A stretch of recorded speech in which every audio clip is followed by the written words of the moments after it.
Main ingredient: shrimp, long beans, chili,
together with tomato and onion, and then I put some piece of ginger.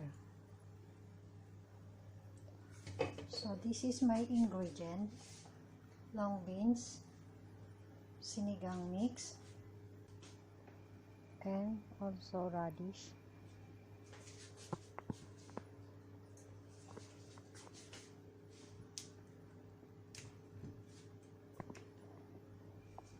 Radish and eggplant, and then green chili and eggplant, and also kangkong. Main is shrimp, sinigang with shrimp,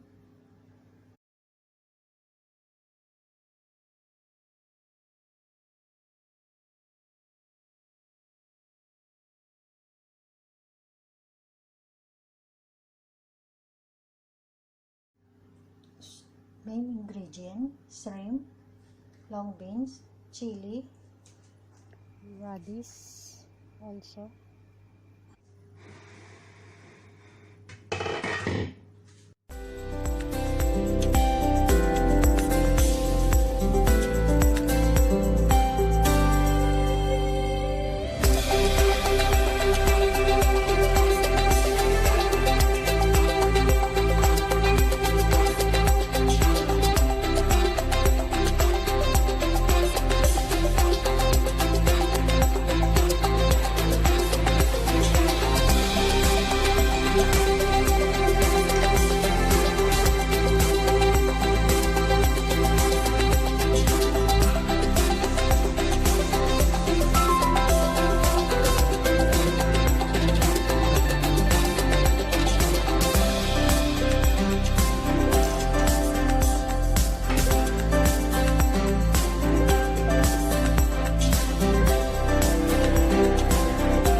center ng shrimp. Kasi nandyan yung kanilang mga dumi-dumi. So, yan. Kung makikita nyo po, biniyak ko po sila dito. So, yan.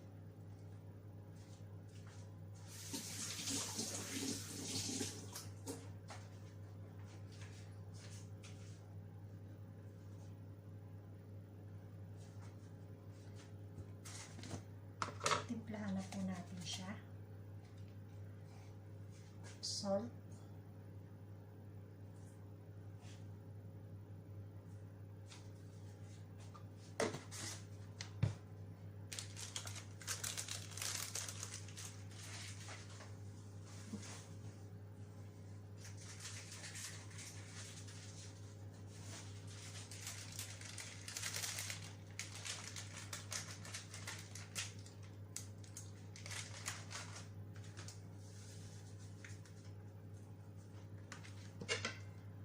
Dahil gustong gusto nila yung maasim, so nubos ko ng isang sachet.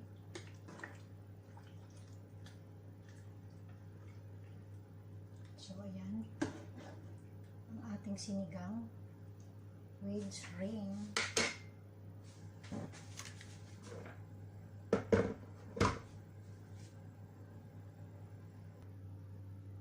So now I put kangkong. After you put a kangkong, you just keep when still boiling, and then after 5 minutes, if the kangkong you can put, and then turn up the fire.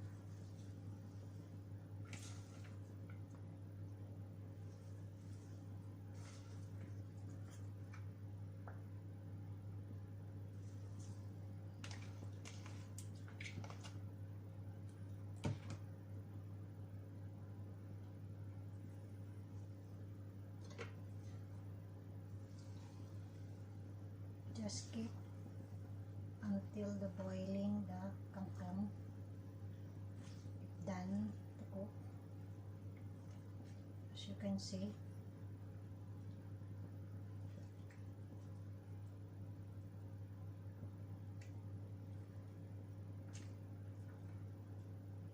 sinigang with shrimp, lutong bahay.